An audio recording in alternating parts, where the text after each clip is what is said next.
This episode is brought to you by LifeLock. Between two-factor authentication, strong passwords, and a VPN, you try to be in control of how your info is protected. But many other places also have it, and they might not be as careful. That's why LifeLock monitors hundreds of millions of data points a second for threats. If your identity is stolen, they'll fix it, guaranteed, or your money back. Save up to 40% your first year. Visit lifelock.com/podcast for 40% off. Terms apply. Parents of tweens, if you're familiar with far-off drop-offs... Dad, stop, right here. Or get DMs about what's for dinner, you may be experiencing tween milestones. For your son or daughter, these can start at age 9. HPV vaccination, a type of cancer prevention against certain HPV-related cancers, can start then too. For most, HPV clears on its own. But for those who don't clear the virus, it can cause certain cancers later in life. Embrace this phase. Help protect them in the next. Ask their doctor today about HPV vaccination. Brought to you by Merck.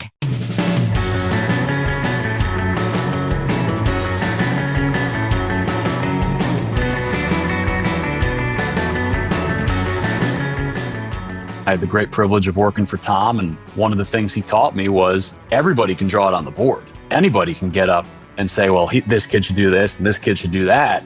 Turn on the film. And if on the film that kid is doing that, then congratulations, you're a good coach. And if he's not, then you're not a good coach. Student of the game comes from the mindset that decrees we will be genuinely curious, constantly evolving, obsessed with the process of learning and growing. I've often operated with the mindset that the game of football is constantly evolving, and we will either grow with it or become extinct. It is our expectation that we separate from those we have passed and to catch those that are still operating above us. This podcast offers a source for those that believe in constant evolution of their knowledge, individual craft, and overall intrigue in the game of football. Each of you can find one tool that can help improve your off-season process as you continuously become students of the game. This podcast is brought to you by Carvana. Got a car to sell but no time to waste? Hop on to Carvana.com to get a real offer for your car in seconds. All you have to do is enter your license plate, answer a few quick questions, and if you accept the offer, Carvana will pay you as soon as you hand the keys over. They even offer same-day pickup in many cities. Save your time, score some cash, and sell your car the convenient way to Carvana. Pickup times vary. Fees may apply. Coaches, welcome into another episode of the Student of the Game podcast brought to you by the Coach and Coordinator Network. As always, I want to thank Keith Grabowski for the opportunity to put this out here in the second season of this particular podcast. Today is another guest that I got to cross paths with during my time in Minnesota. I actually got to coach against him directly and then really kind of figured out that we had a lot of similar things in common just about how we view the game and some of our upbringing in the coaching world. So I'm excited about the particular guest is Bob Davies, the OC at Gustavus. Bob, thanks for coming on. Good to be here, man. Appreciate you having me. We've got plenty of similarities except the hairline. That's where we're lacking a little bit, but glad to be on. No, it's awesome. Yeah, last year, so we got to coach against each other last year, St. Thomas versus Marist up in New York. And, I kind of read your background going into the game where, people talk about an offensive coordinator, an offensive system that they're interested in. I always like to take a look. And then upon doing my own research, it's like, this is another D3 guy who scored a bunch of points. He's got his first opportunity at the FCS level, same as me. So took an interest. And then honestly, in the booth, we're obviously calling our side of the ball, but just watching you operate, I was super impressed with not only the output of that game, but just watching.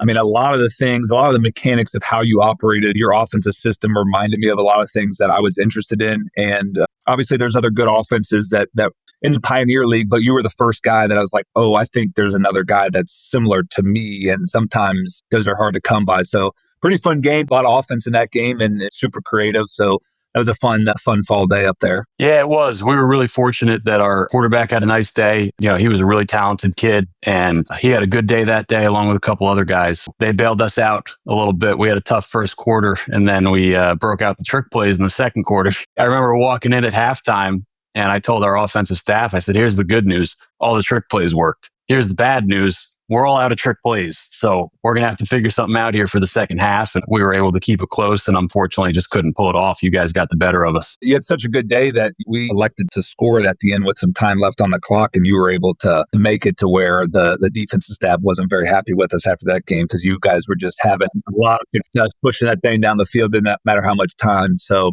Yeah, excited to talk to you and really dig into it. I want to start off just letting everybody know kind of your upbringing in the coaching game, some of the different stops. We were just talking off air of where you played, and obviously you've been around some really high level guys in that regard. Really interested in your background. So kind of outline us just kind of your journey in coaching and maybe some things that you learned at each stop. Yeah, I'm from the great state of New Jersey originally, and then have kind of bounced around the country as we all do in coaching, but grew up in New Jersey, grew up in a town called Jackson, played my college ball out there at Monmouth University, where I was 10th, 11th, 12th string quarterback, something like that. Spent some time as a student assistant as well, and got to learn from a great staff there. Kevin Callahan, who's the head coach. Kevin Morris was the offensive coordinator at the time. And then I got really lucky. A lot of my career has just been being in the right place at the right time. I was fortunate that I got my first job in coaching at Princeton University and worked for a terrific staff there. Bob Davies, who's still the head coach, is an awesome program builder. Sean Gleason and Andy Orrick were kind of running the offense, who've both gone on to do awesome things now. And then I bounced around.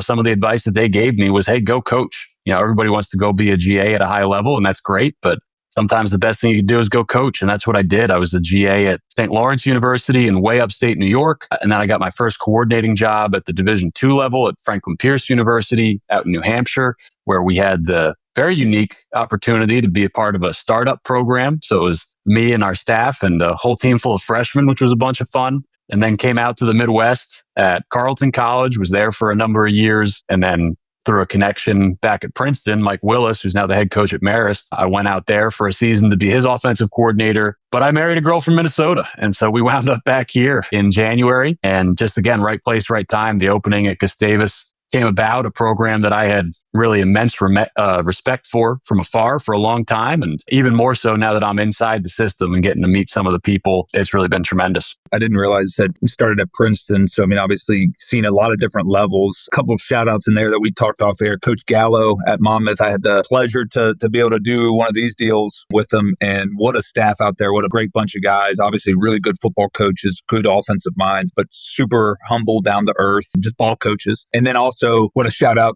Mike Willis over at Marist, and obviously just kind of the connection of playing you guys and that type of deal. I thought he was really impressive. Good young coach, and obviously trying to build up what they're doing out there at Marist. But I thought a lot of him, and excited to see what they're going to be able to build out there. So in this process, some of the things that really interest me on these podcasts, and again, I think where you're at offensively, we'll get to. I always think of like the ways that I have learned and accumulated knowledge that's kind of gotten you to the point where you're at offensively. Obviously, we've talked about some of the guys that you've been around, but what are some of the key things that like still exist in your offensive mentality that you found along the way? And they could be really specific or broader, but I'm always just trying to play back in my mind, like where these ideas originated, where did I hear them from? And I don't know, I like the history of things that leads to what's happening today. So is there anything that sticks out to you process-wise along the years that you just know stick with you? Oh, a ton. I've just been really fortunate to have great mentors. The guys that I played for at Monmouth, Gallo, you mentioned, Brian Gabriel over there, TJ DeMuzio, Jimmy Robertson is there now, Sam Dorsett. A ton of awesome guys. Kevin Morris was the offensive coordinator and the quarterbacks coach. And everything I know about defensive football and coverages and quarterback really all started from him. And I keep a lot of that stuff with me, the way that he taught it. We'd have quarterback meetings where we'd talk about the combinations and the angles and the IDs on inside zone for an hour. These were long meetings. Okay, you didn't get in and out of these meetings quick with Camo, but you learned a ton along the way. And I keep all that with me. And then the guys that I was fortunate to work with over at Princeton were just incredible. Dennis Goldman was the receivers coach, had been doing it forever. Ball coach, coached Marvin Harrison back at Syracuse.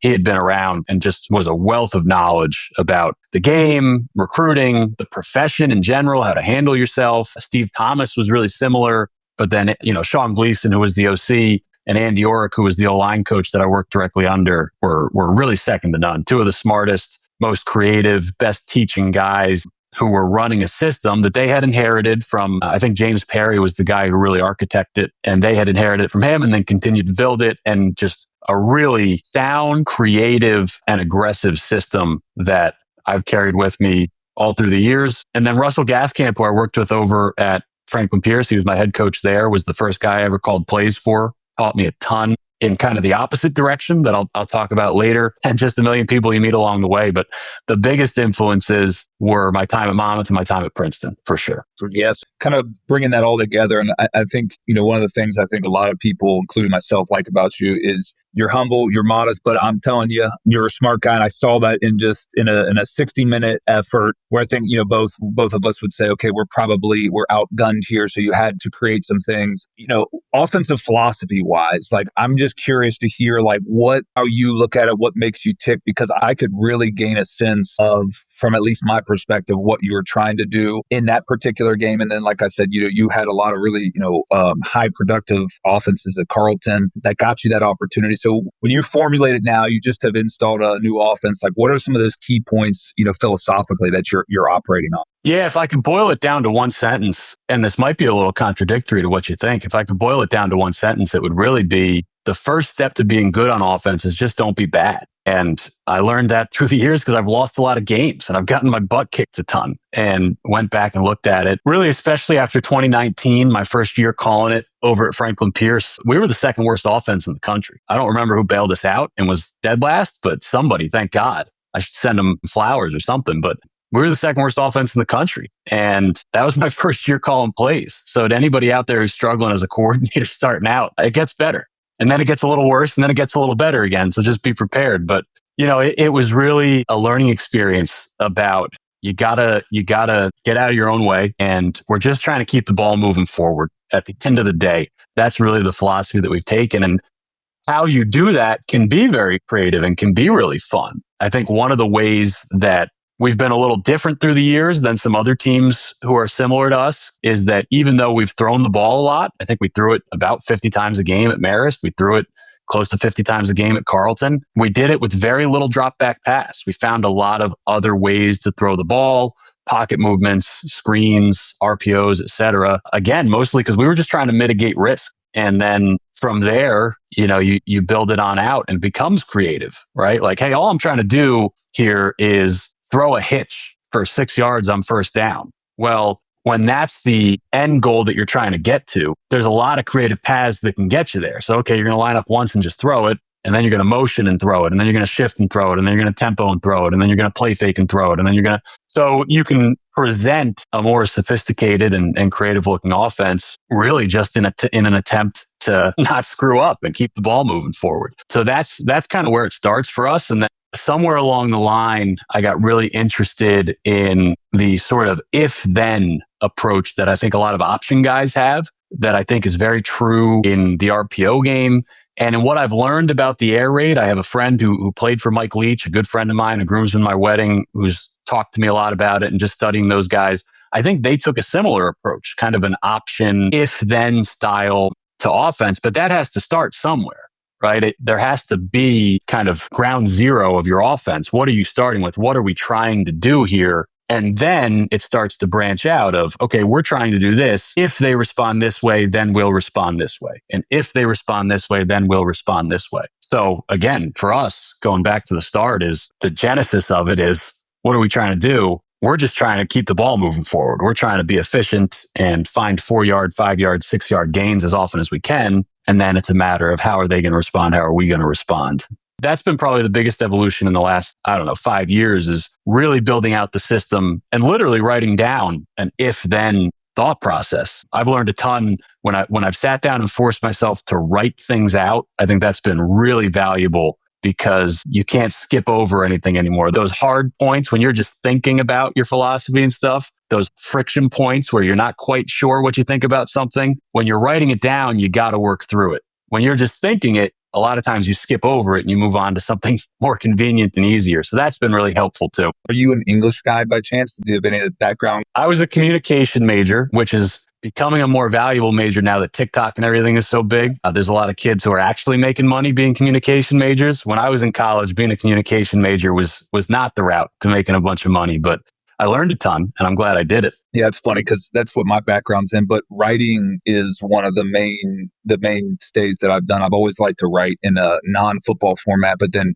really sinking into the football world, whatever you call them. I mean, for me, for lack of a better term, it's journal entries where it's continuous writing to just, it's flow of thought. And I love that term friction points of, because I like to do it, obviously in my notebook, it's going to be shorthand, but I like longer prose, which is, again, you're going to have to tie a lot of ideas together. So that's funny. That's a big piece for me. And then the if then, that's really interesting because that's exactly what I've gotten to. And I think it happened, sounds like for you, it happened naturally. That's what we ended up being. I always chuckle because my dad was a true Delaware wing tee guy as a football coach. And obviously the systematic approach of that is all built off, if this, then that. But I rebelled against that so much when I got into coaching. It's like, I'm going to throw the ball so much that nobody will even be able to think I'm a wing tee guy. And then it all comes full circle. And that's exactly how my brain operates. And I'm sure you've done a similar exercise where when we were building the system back at Mount St. Joe, one time we took a base play, the Genesis, as you mentioned,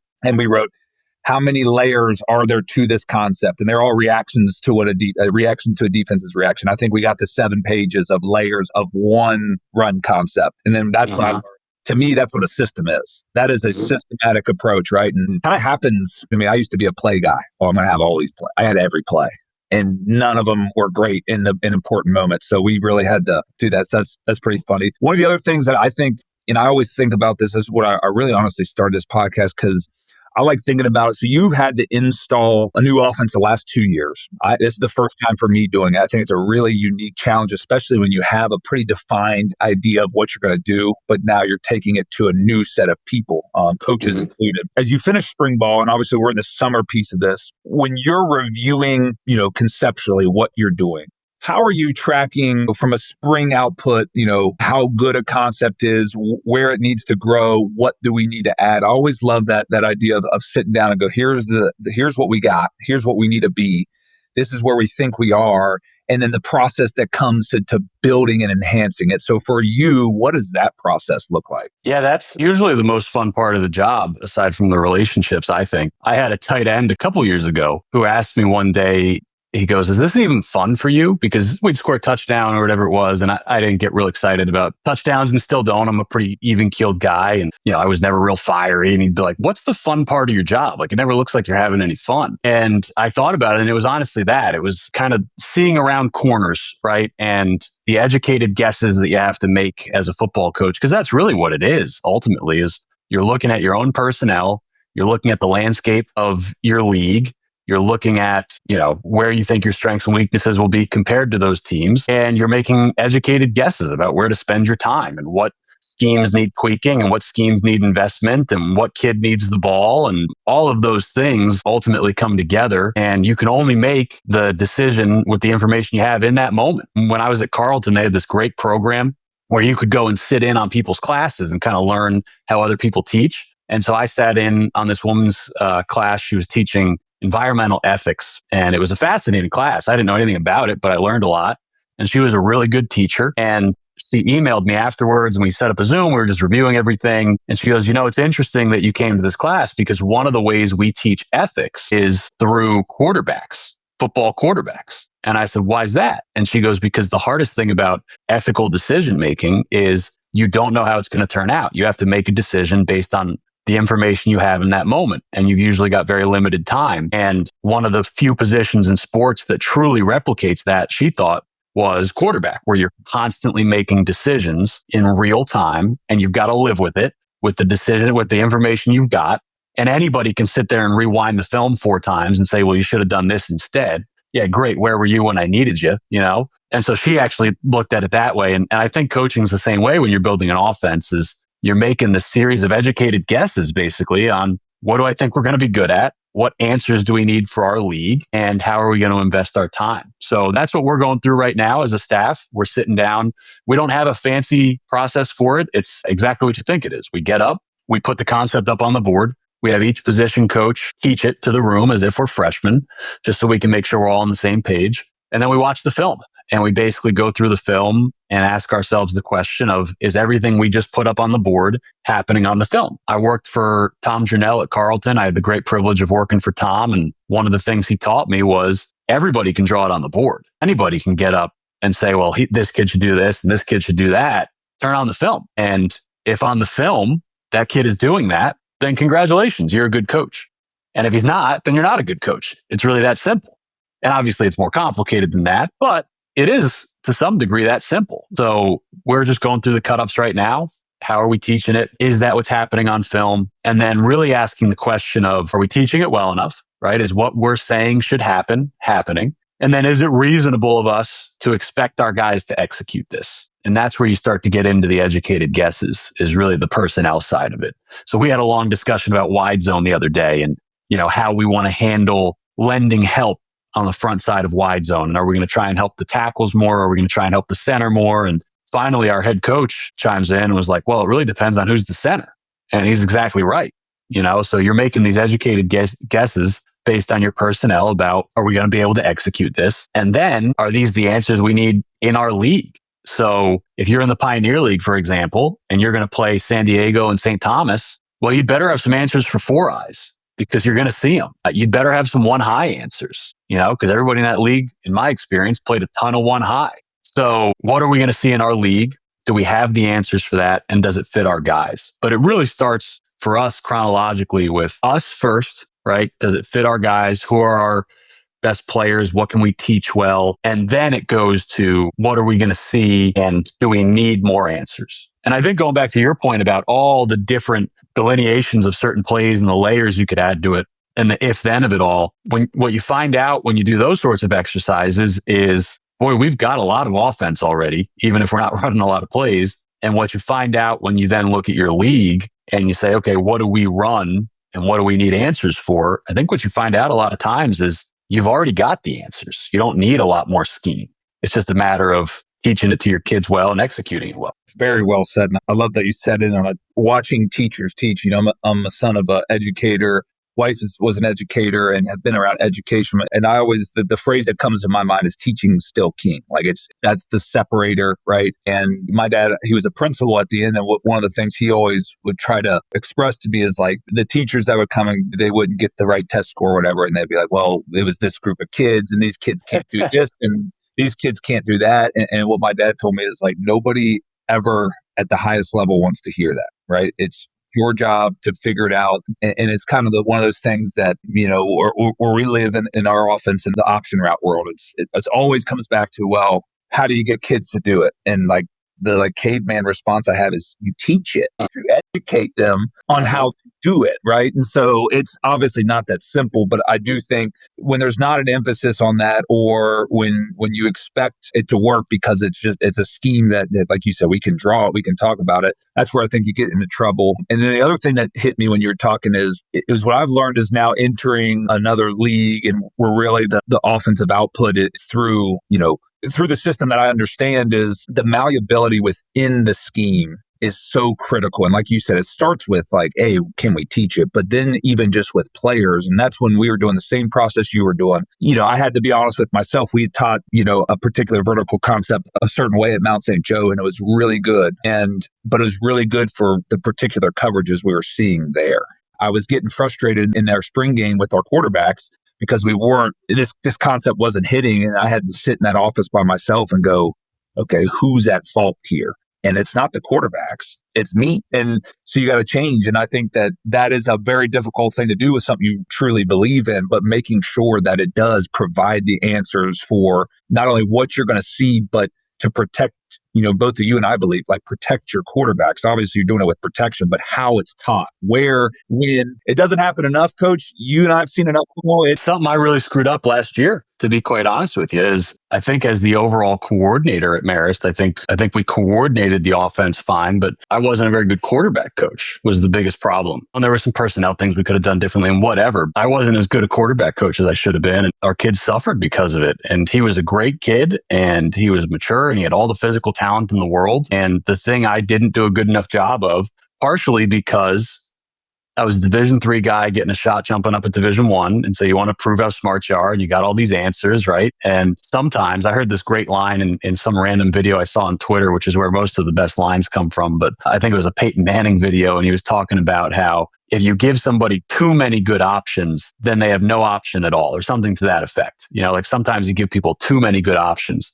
And I think in an attempt a year ago to kind of prove how smart I was and to have these answers, and you're going into this Division I league and now we've got more time so we can do more. I think there were times where I gave him too many good options, and that was ultimately a bad thing, right? It can be kind of paralyzing. And when you have too many good options, what you end up doing is you don't choose at all. That's all over our film from a year ago. And it's entirely my fault. I should have done a much better job of reining that in and syncing it up in his head. Like you said, there's the Lincoln Riley clinic from a couple years ago, the coach of the year one, where he says, getting guys open is not that hard. Anybody can get somebody open, but can you get them open in time with the progression and the protection? And do you have answers for the quarterbacks? That's really the art of it. And how are you teaching it? Right? Like, hey, if we're going to add this wrinkle to this play, it'll get this guy open. Well, that's great. I hear that from receivers coaches all the time. Like, if we have this guy run this route instead, he'll get open. It's like, yeah, but the quarterback's eyes aren't going to be there because he's been taught this play a different way. And there are one-offs. Certainly, there's room in every game plan for a one-off of, hey, we're calling this because we really want to throw this route and we're going to sell out for it. But I just think you have to level with the kids when you're doing that. If you're going to change their thought process on a play and you're basically going to tell them, hey, we're selling out to throw this. You're basically taking a shot play at that point. Hey, we're trying to throw this route. Yep. That's fine. But then you can't get pissed at them when something else happens and they don't react the way you want them to. You know what I mean? Yeah. So it's that sort of covenant between coach and quarterback of just being willing to, hey, this is the way we do it and this is the way we're going to do it. And if I ever deviate from that, those imperfections are on me. They're not on you. I agree 100%. And, I think that's the art and the nuance of it. I usually go, and it's mostly a question to myself, but, especially when we all get on the board and we start to build it out, is how does the ball get there? Tell me exactly how this happens, right? And something I learned a long time ago that's like stuck. I don't know where I got it, but stuck with me is, I like tags in a system as much as anybody. But one thing I heard was the moment within a concept that you change the progression, it is no longer a tag. It's no longer a tag of that same play. It is a new concept that needs its own set of reps. And I've never forgotten that because I have done that to kids before and didn't even realize the level of stress that it's causing. And I think that's process that you just mentioned with getting the quarterbacks to where you want them to be is what I did. And I sat, at our level, we played the full spring game, which is still a new concept to me being a D3 guy. And I've watched that cut up so many times. And I was so mad afterwards. We got these kids that don't get it. They don't understand my system. And I'm sitting there and I'm like, there's no way the kid knew to do that. How's he supposed to know to do that? And our quarterbacks came up to them and I told them, I'm like, you all know how mad I was, but I'm telling you right now, this is how I now see it and understand it. And now we're going to enhance it, improve your process. So I think and that's hard to do. I think it takes honesty with yourself in your process to make sure that you're getting to that answer. Yeah. That's great.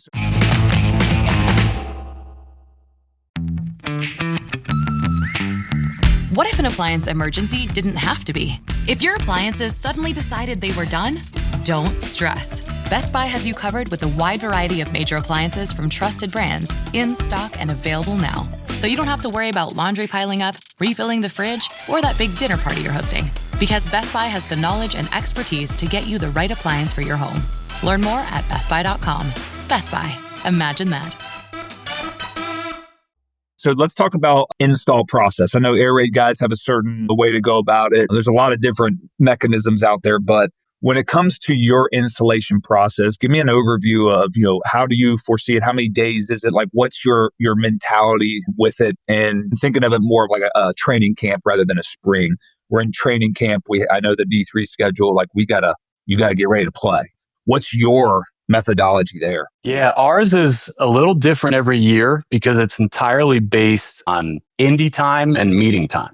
That's how we've approached it through the years. There's a teaching, method to it all. And there's obviously, an order that you'd like things to go in, but we're not going to run plays that we haven't practiced. And so what I do at the 2 weeks, 3 weeks, a month before training camp is once we've got the shell of each practice ready, let's say it's the first week, is I just go through and I chart the indie periods and how much time do we have to rep the techniques. And that's how much we can put in that day. So if we've got 20 minutes of routes on air, then we can probably put in 2 pass concepts that day because we're going to throw them each for 10 minutes on air. If the O-line has an extra 10 minutes of indie that day for whatever reason, special teams or, anything else that's giving them a little more time, then maybe we can add something that we wouldn't have otherwise added. But that's really the way we approach it. And then also the meeting time allotments. When are we going to talk about this? Are we going to have time to review it? Are we going to have time to watch the film from today before tomorrow's practice? Based on how your training camp schedule goes, that might not be the case all the time. You might have a day with a quick turnaround or something might come up. Spring ball is probably more this way more often than training camp is, where you're going from a Friday afternoon practice into a Monday afternoon practice, right? And it's like, well, when are we going to watch the film? And so if we haven't had time to watch and correct the Friday film, then I can't install on Monday. If we're going to have a half-hour meeting before practice, maybe that's not enough time to watch all the film from Friday and install these new concepts for Monday. We tell ourselves it is as coaches because we're the best at telling ourselves that there's always enough time and we're not actually adding anything new. And, all the justifications that we make to ourselves in an install or a game plan that never seem to go great. I don't know if they ever have for you, but they never have for me. So that's kind of how we base it, is how much time do we have in Indy to rep the techniques? And then how much time do we have in meetings to actually go over all this and sit down? It's a long process. It's very diligent beforehand of literally charting out.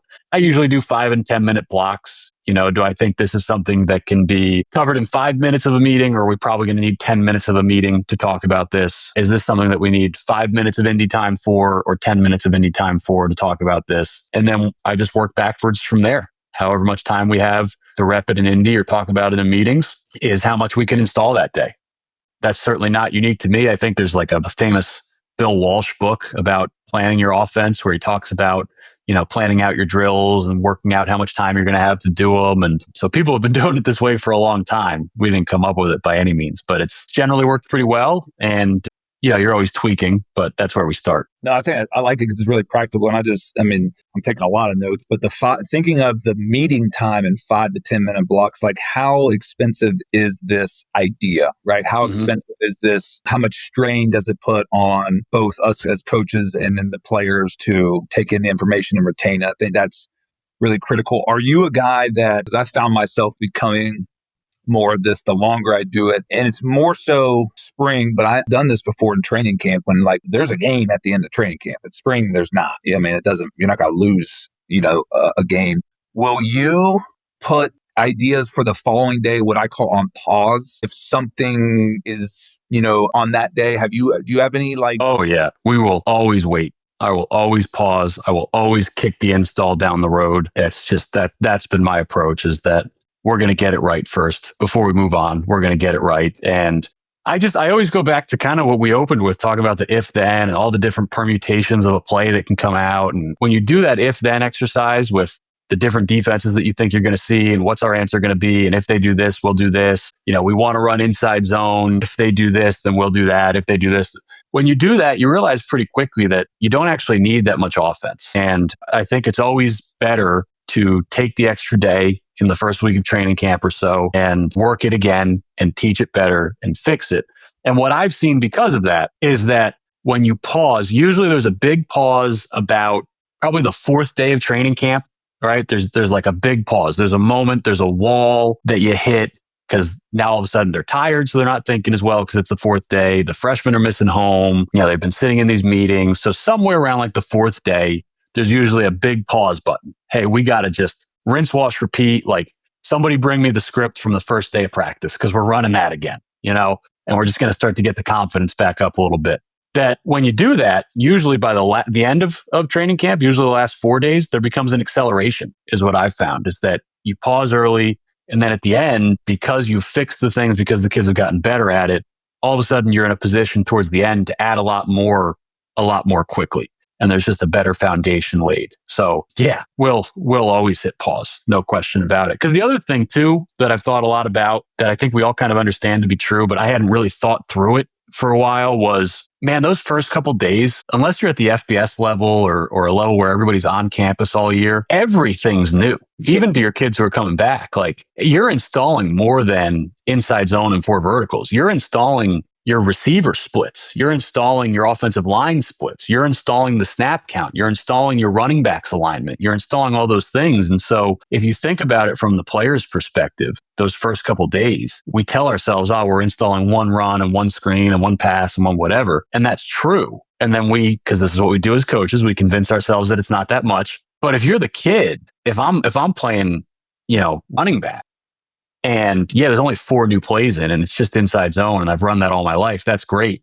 Now I have to remember the new code word for it, the new signal for it. Oh my gosh, is my foot supposed to be splitting the guard, or is it supposed to be on the guard's outside leg? Is the snap count hut or hit, or what's the quarterback about to say? Am I supposed to open crossover roll, or am I scissor stepping, or am I slide stepping? Like for that kid, inside zone is a whole offense unto itself. Forget about the other 3 plays you're trying to install in that first couple of days of training camp. And then once that becomes second nature, then you can start to put more on them a lot more quickly. But those 4 plays that we tell ourselves we're installing the first day, it's like, yeah, there's 4 plays, but for every one of those plays, there's 8 other things he's got to remember too. And all of a sudden you've got an install of 40 things that they're trying to hold in their head out there. That's freaking awesome. That just kind of blew my mind because you're right. And hell, at our level, the kids aren't even doing football in the summer. They're home and working and they're not playing. Like, I'm sure you've been at some really high academic schools, high academic or not. Like I always tell them, like the thing I'm learning is like, we have a lot. I mean, at our levels, you have kids that love football, but I mean, the way you and I and many of these coaches that are listening, that we think about, I sleep thinking about football. And it's like I've already done this a million times in my head. And even some of your like favorite guys, like they don't think of football like that. They like playing and they like whatever, but that's the truth of that. And I remember when I was a freshman in college and I was a son of a coach, I got there and I'm like, I didn't even know there was this much to know about football. And like, I was freaked out. I mean, I was freaked out. Like, what are you saying that exists? I've never even heard this mentioned. And that's a really astute point. One thing I want to hit on teaching is how are you, and you could boil it down with an entire offense or just quarterbacks, but something that comes to mind, like how are you testing or observing engagement, understanding, like what are you kicking back to your guys to really see, like, do they understand this at the level that we need them to progress or to go execute at the highest level in any of those regards? Is there something that comes to mind with that part of teaching? Film is the number one thing, right? Is what you say is supposed to happen actually happening. That's the number one thing.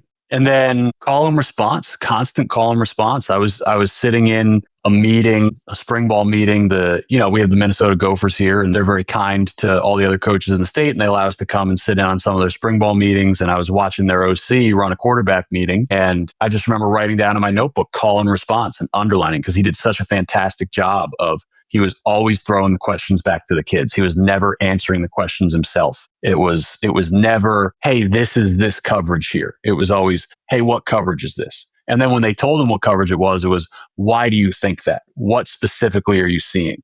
Just having them be the ones who are doing most of the talking in meetings. You can't do that from the jump because you have to establish some sort of a foundation of knowledge, right? You can't throw a freshman in his first meeting and expect him to understand safety rotation and all that. You have to teach first. But once you've taught something, being comfortable with the awkwardness and the awkward silences of throwing it back on them, because you're going to ask them a question and their first response a lot of the time is going to be, and it's going to be awkward and it's going to be long, and you're going to want to jump in and save them. It's like watching, an animal like struggle in a pool, Yep. And it's like, no, it can get out of there. It's a dog. It can swim. It'll get out of there. It's just got to find the steps, but you want to just help them immediately.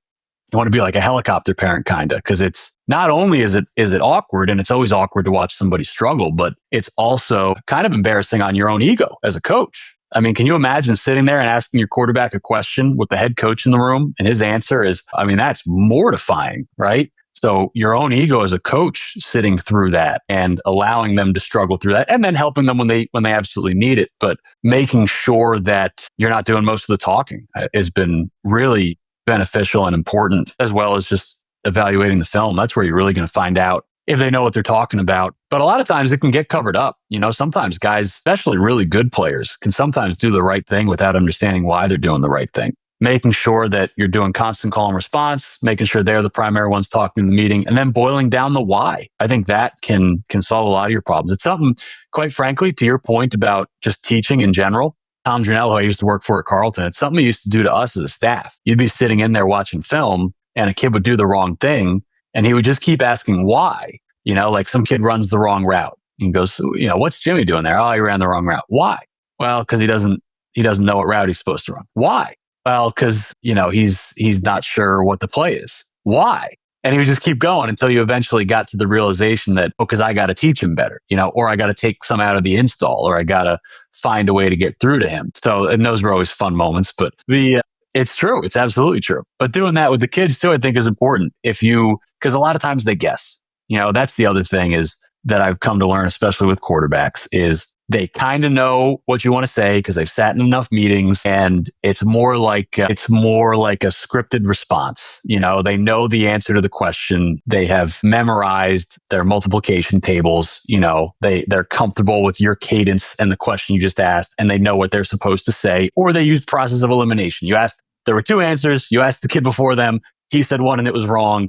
They give the other answer, right? Like a lot of times kids are guessing. And when you ask why, they can't guess anymore. They've actually got to offer up a real answer. That's a really good perspective too. I mean, now I think about playing it in my head, I'm like, because I'm sure with you, I've been, even the guys we got now, like they're very smart individuals. But I'll get on them that they're playing like robots. And when I think about it, it's like they do and say like, they're smart enough. They know, they understand what it is I'm trying to ask them, but it's like, can you get to that on your own? Like, do you understand this concept enough to get to it on your own? And I always think about just at least the way that we want quarterbacks to play is, they need a full embodiment of the system where, we're going to allow our quarterbacks to, like you said, quarterbacks make decisions in every offensive system. But like, what I like is like, okay, we're setting setting the table for you, and then you are making you're the one solving the problem. So, I think that's interesting because I'm a big believer in why. I think that I tell our players that I expect you to ask why. Don't do it because Coach Corrill said to do it. If I don't have a good answer for why, that's on me. I haven't thought it out, right? And so I think I've done a good job of explaining why, but I like that of, hey, talk to us what you did, and then the follow up to it. Why, not just, oh, you did the right thing, but why did you do that? I think that's really a great follow up to that question. And that's awesome. I was just when you were talking, I was putting myself through our spring meetings of like, no, yeah, that's what they do. They regurgitate the information and then they do it wrong. As really smart quarterbacks, and I heard them say the right thing, but it's like, dig deeper almost is what you're saying. Like dig deeper into that. Yeah. And there's a lot of right answers out there too, is the other thing. What I tell our guys all the time, because I think an important part of coaching quarterbacks is empowering quarterbacks. And what I tell our guys all the time is as long as you can come back and justify your decision to me intelligently, then we're good. Now we might have to get in the meeting room afterwards, and I might have to teach you why that was a bad decision. But as long as you can come off the sideline in the game and confidently justify why you did what you did, then we're good because you're at least out there thinking, you're at least out there solving problems.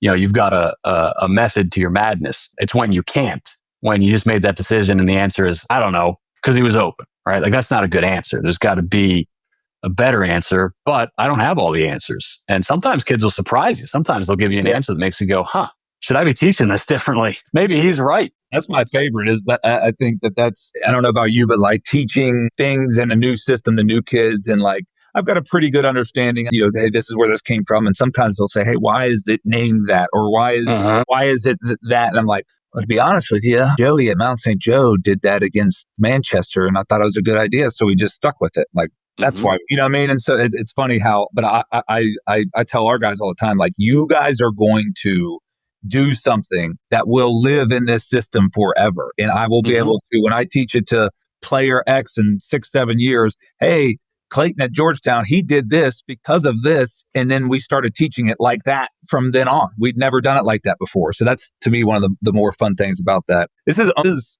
I think I'm going to make it a specific question, but it's thinking about this idea. When you're in camp and you sound like, okay, I'm a less plays, more ways guy. Very sounds like what you're talking about. Like get the concept and then let's build that sucker out, right? We don't need all these different plays, right? How much experimentation are you willing to do? And I'm not talking about the first, like you said, that you broke it down really well, the first 4 days, but like, okay, we have our core concept in.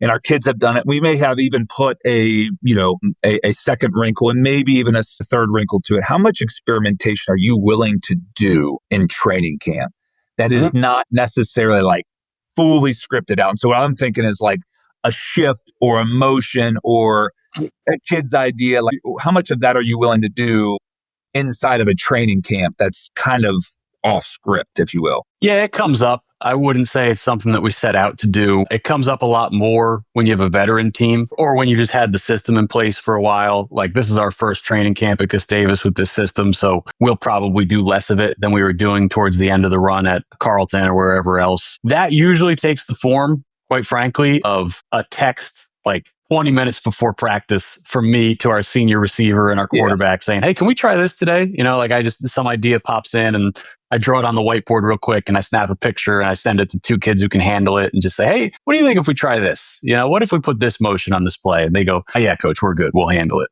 Instead of, bogging down the whole unit with it. Because there's some kids who are just trying to keep their head above water. And then you throw a 400 level question and answer at them and the whole thing implodes. So trying to avoid that, usually it takes a very casual form of we're going out to practice that day and we've got inside zone on the script and I see, some in my mind's eye picture some like, oh, what if we did this on it and kind of pull 2 kids aside real quick. Like, hey, what if we tried this? So it definitely comes up. It comes up a lot more with a team that's been in the system for a number of years. And sometimes it's really good. Sometimes you find some great stuff that way. Other times it's like, well. And I think taking the casual approach to it also kind of protects your credibility as a coach with the kids. If you put together a whole presentation on something and show it in front of the whole unit and then it sucks, that's going to have some repercussions for how the kids think of you. Because we are ultimately salesmen and you're always selling yourself and your system and your game plan and why we should be doing it this way instead of that way. We're always selling to the team. When you're just pulling 2 kids away casually and just, hey, what if we tried this? Wouldn't that be kind of cool? And then if it doesn't work, it's just like, well, whatever. We gave it a shot. Right. No, you're right with the veteran team because that's how we had it at Mount St. Joe, where you could just layer on top of it because they've really felt and seen it and kind of understand a lot of different ideas that then you can package into one idea. And it's like, yeah, we get what you're trying to do. But something that you just said that just popped in my mind that's not on the the questions that we want to talk about is the piece of selling yourself, your system, your vision. This is, again, you're installing for the second year in a row a new deal. This is the first time I've installed this system to a new place. And I don't think I understood how serious that was, where you step into a new building and it sounds like the situation that you're in is a really, really good one. You feel really good about, the people you're with, the kids and just the setup. And it's very similar to what I got here. But even then, I noticed right away, like, I've got this offense is pretty good, but I had to sell every inch of it, every ounce of it, every day. And I don't think I was ready for that element. And then I kind of got myself to understand, like, well, this is what's happening. You better be ready to, I don't know if defend it's the right word, but you better have, because nobody knows. It's in your head. It's not, they can see it on television, but you and I can watch whoever, if we don't know Monmouth, we watch them like, that's a good offense, but you don't know what details or why or anything like that. So that's something that's interesting. And I don't know if there's anything that for you doing it 2 years in a row that comes to mind of any nuggets that you carry with that, where you don't want to come on too strong, but I think confidence is key, right? I think the confidence that the passion you present it with is imperative. But that caught me off guard of installing a system for the first time. And it was the 8th year I taught this system. So I don't know if anything buzzes in your mind of experience. You said defending it's not the right word. I think defending it is exactly the right word. I think you're constantly doing that. I think for the record, I hope to be at Gustavus for a long, long time. And I hope towards the end of that tenure, or I'm sure towards the end of that tenure, I'll still have to be defending it and selling it. You always are. When things are going great, you don't have to. When you're 10-0 or 9-1 or whatever it is, that's the sale job right there. But if I've learned anything in football and in life, it's that eventually something's going to go wrong. And those are the moments where you really have to sell it. So I think defending it is the right word. I think you always have to approach it as, okay, why are we doing this? Why is this better than all the million other things we could do? And sometimes it's about addressing that head on. Guys, there are a lot of great plays out there. And the kids all have access to it now, right? Like they're all on Twitter. They all see highlights. They're all on, we got PFF and all these other ways to get all 22 film or highlights or whatever. There's a lot of great plays out there. We don't run all of them. And here's why. Here's what we're choosing to focus on. Here's why we think this is a good plan. Here's why we think it's the best plan.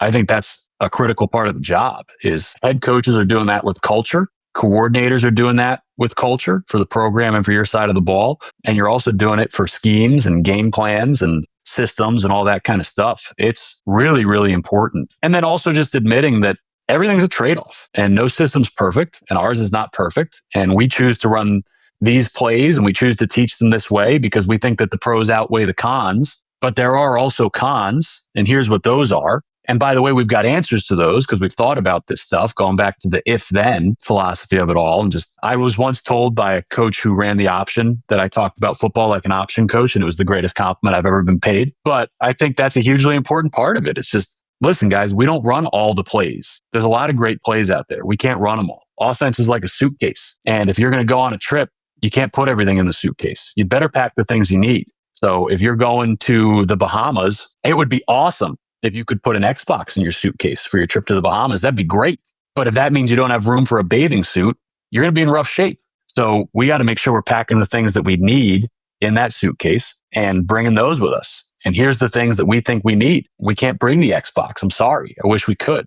We're going to bring the bathing suit. And here's the pros of that. And here's the cons of that. And here's our solutions. So you're constantly selling it. It's really, really important. The other thing I found really helpful, I love watching, whether it's NFL film or Power 5 film, Power 4, whatever it is now, because there's a lot of good stuff and you can learn from it. But I love watching it for negative install. I love watching a great clip of like a right guard on wide zone who takes a bad first step and gets cut off, and it's a TFL, because I'll show that to our guys. And I think that's comforting for them to understand that, hey, these other people don't have it all figured out either. Because sometimes when you watch football on TV, and part of the reason it's become such a huge industry is because they've done a really nice job, ESPN and everybody else, of selling the magic of it. The camera doesn't zoom out, right? The camera zooms in when the play's going on. It zooms in on the quarterback. You don't see the routes and the blocking. You just see he threw this touchdown. And you assume that those players have it all figured out. You assume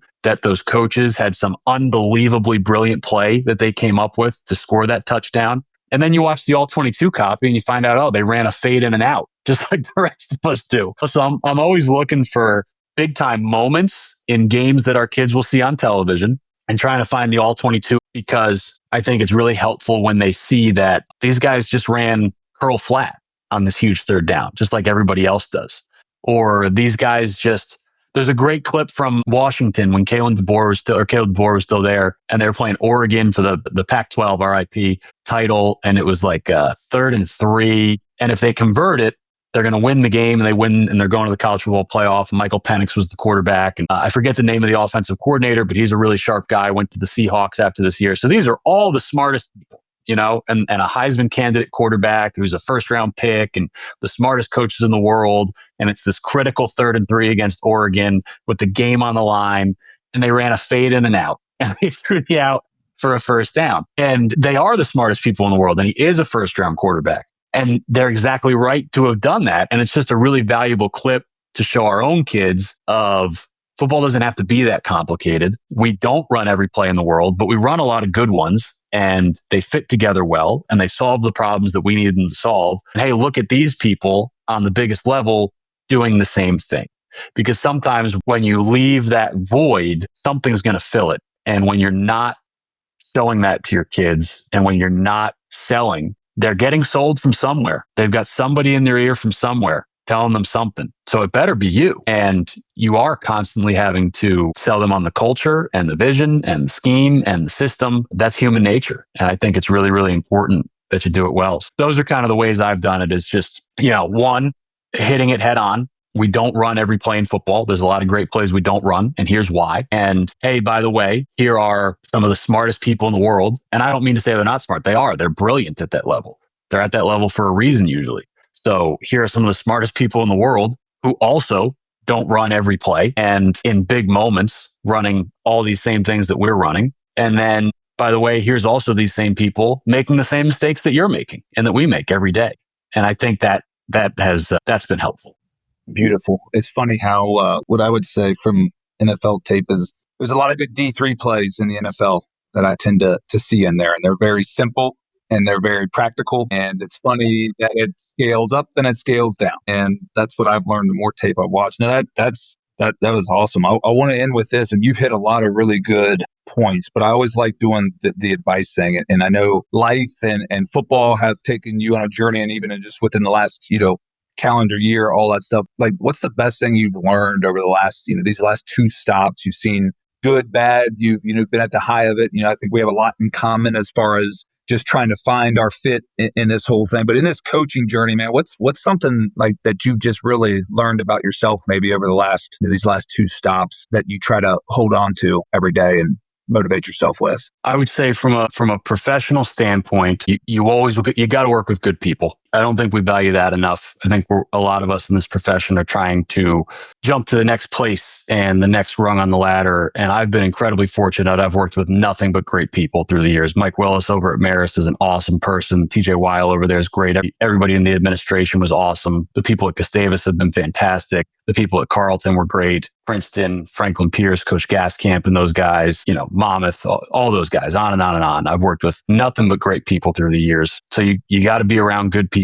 Otherwise, it can become a really miserable job really quickly. And I've watched a lot of my friends make those mistakes. So that would be the biggest thing professionally, is make sure you're surrounding yourself with good people. And then, keep the focus on the kids. If you get too caught up in the scheme or the wins and losses or the outcomes of it all, you end up, again, pretty miserable pretty quickly, because the outcomes are going to come and go. You're going to have good years. You're going to have bad years. You're going to have years where you break a bunch of records. We've set scoring records. We've set all those things. You're going to have years where you're the second worst offense in the country. You're going to have years where you start off 0-9. You're going to have that. It's just going to happen. If there's anything that I can promise you, it's that eventually things are going to go wrong. And if you're with good people, and if you're keeping the focus on constant improvement and trying to provide a positive experience for the kids, then you're going to weather those storms. If you're too caught up in the outcomes, then you're going to be a slave to the outcomes. And eventually the outcomes aren't going to go the way you want them to. It might not happen now. It might happen 10 years from now. It might happen 20 years from now, but it happens to everybody eventually. And if you keep your focus on the right things, then you'll weather those storms. Well said. I always like to end with, all right, so there's my notes from today's session, man. I got a ton of it. And, the offense is a suitcase, pack what you need. I mean, that's pure gold right there. Steve Sharapa, I got to give credit where it's due. That's Steve Sharapa, offensive coordinator, Montclair State. Right there. OC.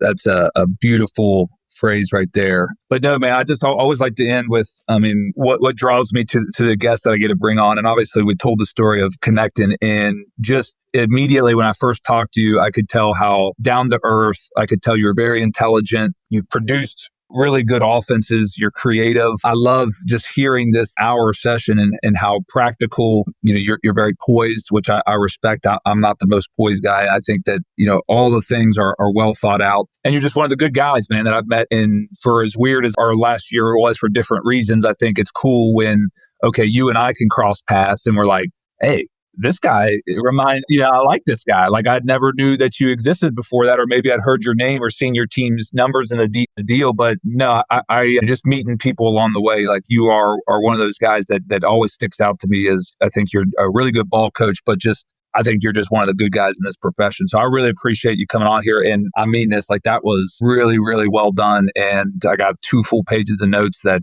have helped me even while I'm recording this, like, think about new ways to apply this to what we're trying to do here. So I really appreciate it. I appreciate the kind words. I appreciate you having me on. It's been great getting to know you since whatever it was, October of last year. Yeah. All the exciting places that you're headed to. And again, I've just been very fortunate. I've been in the right place at the right time. I've had some awesome mentors who took the time to teach me, and I've just been very, very lucky. I got a great wife. I got great parents, and I get to coach football for a living. So whether that's at Division III or the NFL, life's pretty good, man. Ball, nothing better than that. All right, Bob, I appreciate you, man. Thanks a lot. Thank you again for listening to the Coach and Coordinator podcast. As you've noticed, we now have a series of podcasts on the Coach and Coordinator Network. We're really excited about this series approach and what each different host brings to us. Plus, we have some roundtables, which essentially are hostless podcasts, starting with Think Tank. We recorded that first Think Tank with Dan Gonzalez, Dub Maddox, and Josh Herring, and I'll tell you, it was so detailed, so good in what they put into it. I know you're going to enjoy that series as well as all the other series we have on the Coaching Coordinator Network. Be sure to follow all of our sponsors currently that Signature Championship rings, Modern Football Technology, and Titan GPS. Check out our 10% toolkit, where we highlight all of our partners and what they have available to you, as well as some special offers. The link to that is in the show notes. Check out our enhanced show notes at coachandcoordinator.com. We'll be adding content that works better on video or as a download. and follow us on X at Coach K Grabowski.